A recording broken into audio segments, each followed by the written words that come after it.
Stone Age Mindset. By Nathan C. J. Hood. Over the last few weeks, I have been exploring Orkney. It is a cluster of small islands that are located an hour north of mainland Scotland by ferry.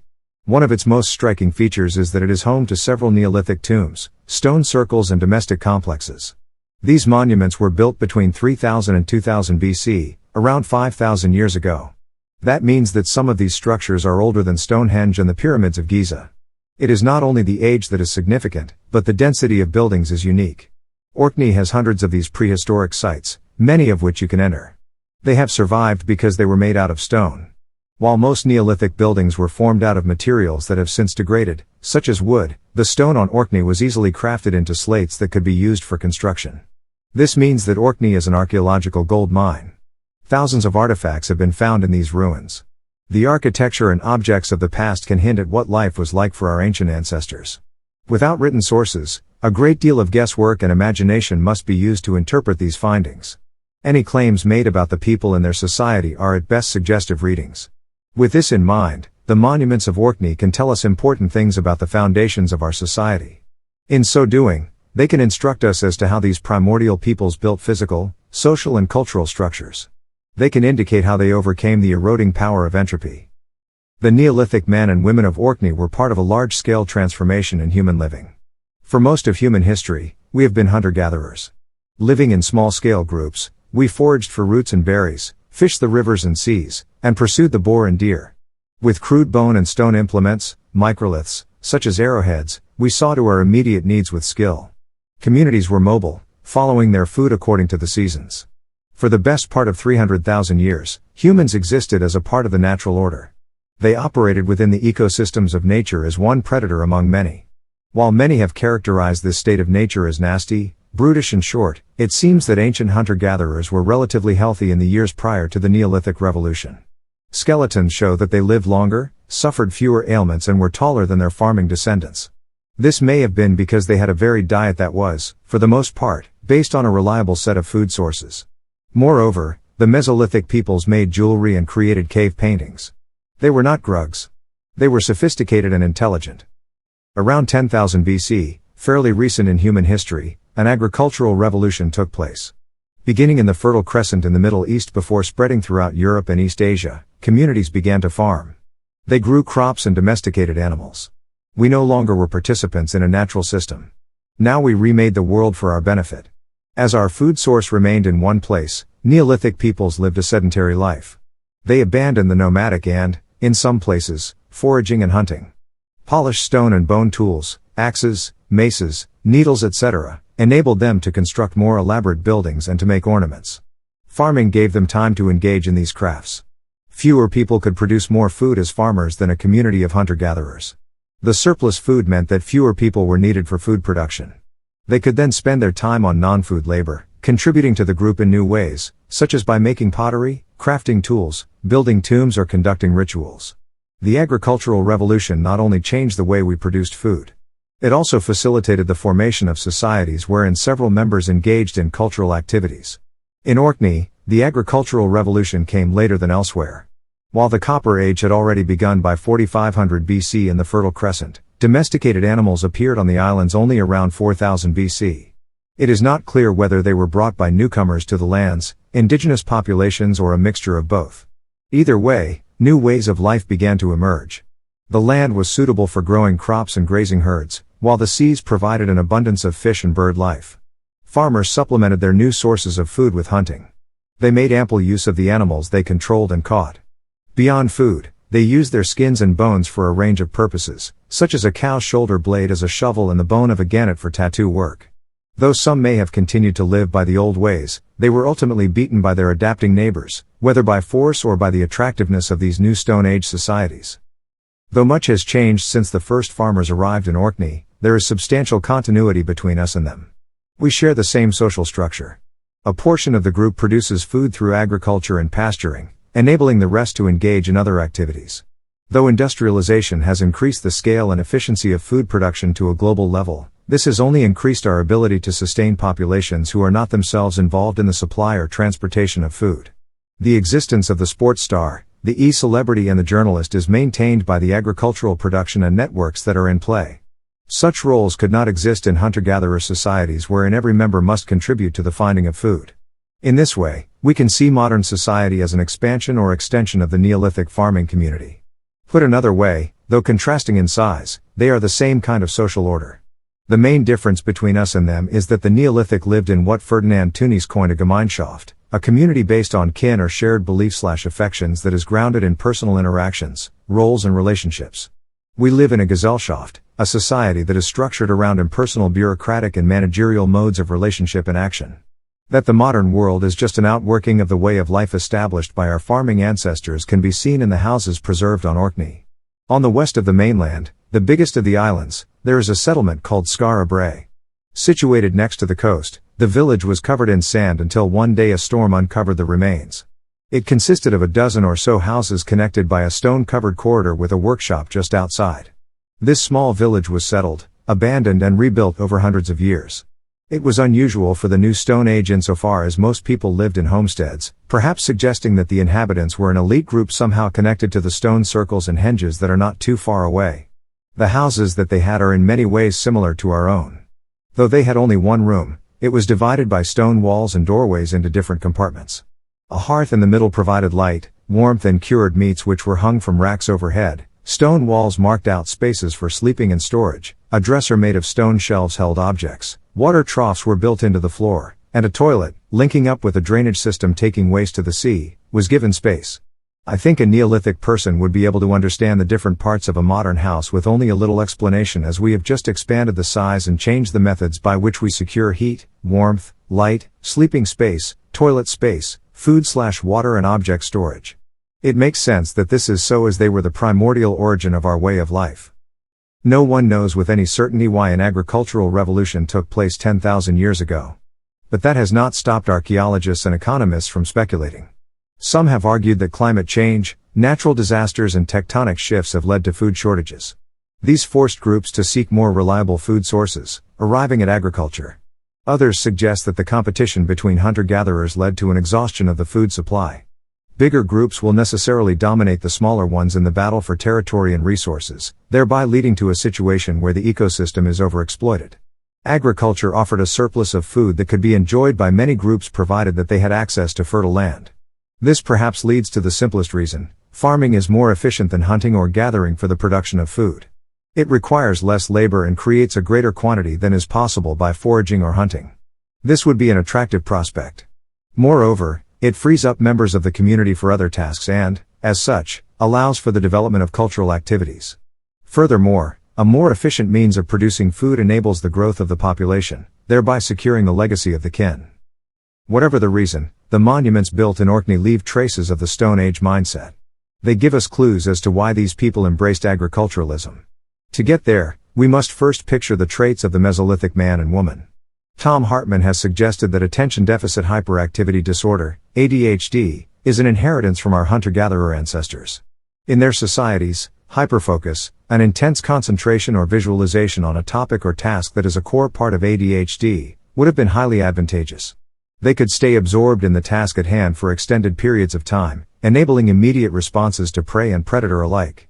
Moreover, a short attention span for things that do not interest the individual would have been helpful, as they would be more alert to changes in their surroundings, thereby helping them to hunt and avoid danger.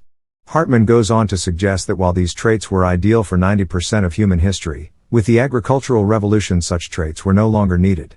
Those who had them were not well adapted for such societies. In support of Hartman's claims, Tim Calloway has observed that in contemporary nomadic communities, hyperactivity and impulsivity, core aspects of ADHD, are extremely helpful. Whether or not ADHD is a legacy of our hunter-gatherer past, what matters here is the high time preference of the Mesolithic. The hunter or gatherer must be attentive to the task at hand. Life was lived in the moment, a failure to be present here and now would result in empty stomachs. Moreover, the day's activities were focused on the acquisition of food for the near future. The boar was caught to be eaten today. Prey was slaughtered and berries were harvested for the sating of present hunger. The same cycle would repeat the next day. As the primary goal was survival in the now, it is conceivable that communities may have exhausted their food supply. They lived in the instantaneous world, both in terms of what they aimed for and how they went about it. The future did matter to them, as they followed the seasonal cycle in search of food. But their primary awareness was in the here and now, their activities were devoted to getting an immediate reward, and they had to be alert to the world as they conducted their work. The Neolithic age is characterized by low time preference. Farming is a drawn-out enterprise. As opposed to being in the moment and acting on instinct, Orkney's first farmers engaged in discursive thought to develop plans that spanned several months or years. Then they grew food over many months so that it could be stored and, thus, eaten later. Doing so sacrificed the possible gains that could be made by hunting or foraging in the present. But it enabled them to achieve a more bounteous reward in the future. The farmer lived a life that encompassed more than the immediate now. They had an appreciation for and an experience of the relationships between the past, present and future. They understood the dynamic between continuity and change. This allowed them to create their own system of food production that operated and lasted for centuries. It enabled them to establish a new order in nature. The same was true of the megalithic structures. At either end of the Ness of Brodgar, there are 2 stone circles. The ring of Brodgar would have had 60 stones surrounded by a ditch that was 3 meters deep, 9 meters wide and 380 meters in circumference. These stones were brought from across the islands to the site between 2500 to 2000 BC. To the south lie the stones of Stennis, possibly the oldest henge site in Britain, being built around 3100 BC. It originally had 12 stones, each thin and pointed, with some reaching 5 meters in height, encircling a hearth. For people with stone and bone tools, the digging of the ditches, the crafting of these stones so that they would not crack, and the transportation of them across the islands would have been a monumental task. The same is true of the ceremonial complex that sits between the 2 rings. Several large and unusual structures have been found that do not seem to have been houses given the absence of domestic waste. They could have been ritual sites used infrequently during various festivities. They included a 4-meter wide wall, a 16-ton stone roof and buildings with multiple hearths. None of these projects could be done in a short time. They required extensive labor over many months, years and, possibly, generations. Only a community with low time preference would and could build these monuments. The Orcadian farmers' preoccupation with time was reflected in the kinds of things that they built. It has been suggested that the Ring of Brodgar maps out solar and lunar cycles. Many of the chambered cairns, tombs, also have astronomical significance. Most are structured so that they have a small entrance tunnel that one must crawl through in order to reach the central chamber. Several are positioned so that at certain times of year the light of the sun will flow down the corridor and into these pitch-black spaces, illuminating the interior. The most famous example of this is the impressive Maeshowe, a mile south of the stones of Stennis. About 700 meters away sits the Barnhouse stone, a standing stone that is aligned with the cairn's entrance. At the winter solstice, 21st December, the sun's rays strike the top of the Barnhouse stone, thereby redirecting the light through the lengthy tunnel into the 4-meter-high chamber of flat slab stones. It lights up the back wall in the darkness of winter, the blackness a prominent reality in the far north where Orkney is situated. The chambered cairns leave traces of the Stone Age mindset. Within these stone buildings, there was usually a central chamber. Some were divided into parts with standing stones that separated the space into compartments. Others had side chambers that could be crawled into. Communities would place some of their dead within their walls. Not everyone had the privilege of being laid to rest here, implying that it was for the elite. Initially, the body would be placed in one of the side chambers. It would be left to rot. When the flesh had disappeared, the bones would be moved and the skull set alongside others lining the walls of the tomb. As time passed, it is likely that older bodies were removed to make space for newer interments. It is not known why the Neolithic built these chambers or what they did inside. Some have suggested that they were markers of territory. Several are placed on hillsides above Neolithic settlements, perhaps offering a visual indicator that the current inhabitants have a right to the land as their fathers and mothers had worked it before them. Whether this is true or not, the builders put themselves into a relationship with the past. They marked out the land where they had come from. They also established a connection with the future as they set in stone the trajectory by which their descendants would relate to them. The chambered cairns were an ever-evolving tradition, with the canon of the ancestors changing as space was made for new arrivals, thereby altering the historical record with new meaning. The inner sanctum was a place, separated from the present, where the living could preserve their relations with the dead. While most theories about the agricultural revolution focus on the advantages of farming, what is interesting about Orkney is that chambered cairns were some of the earliest structures to be built. Many were punctuated by periods of abandonment and reuse. Nevertheless, those who first shifted from a hunter-gatherer lifestyle dedicated themselves to the construction of these tombs. It is commonly assumed that the turn to farming came first and then the cairns. This is because farming was necessary for the building of such places as the surplus in food allowed people to spend time on such projects.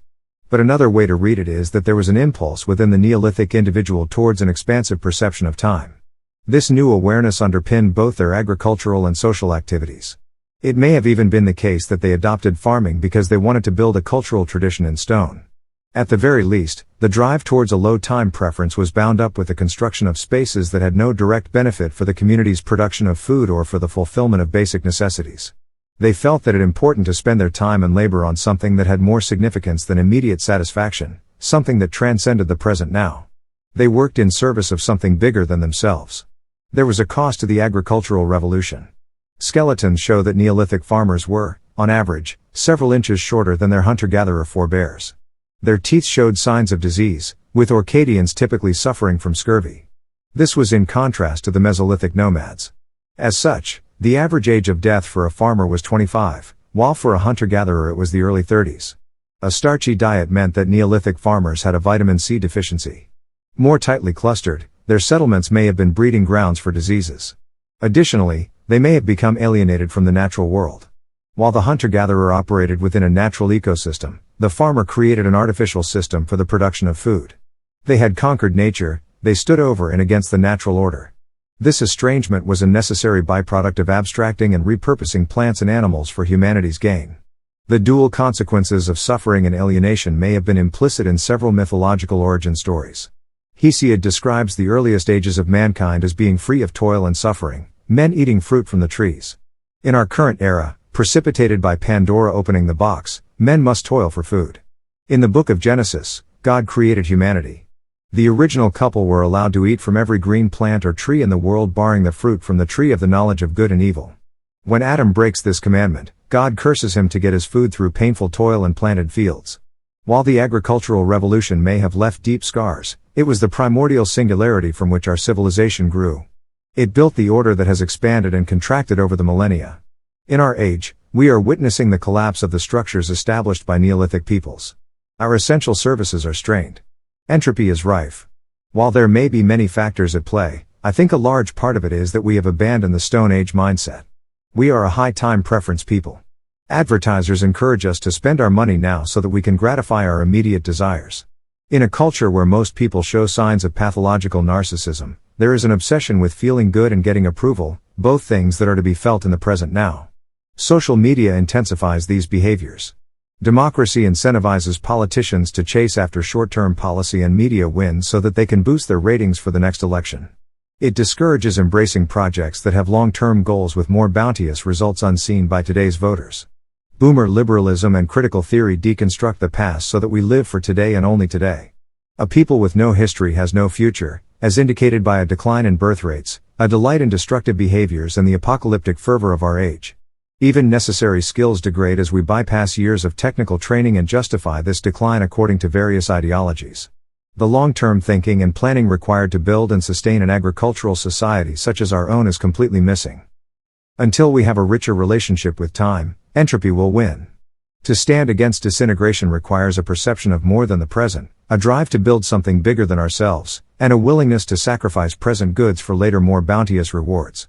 In other words, it requires a return to the vital source of our society. We must return to the Stone Age mindset.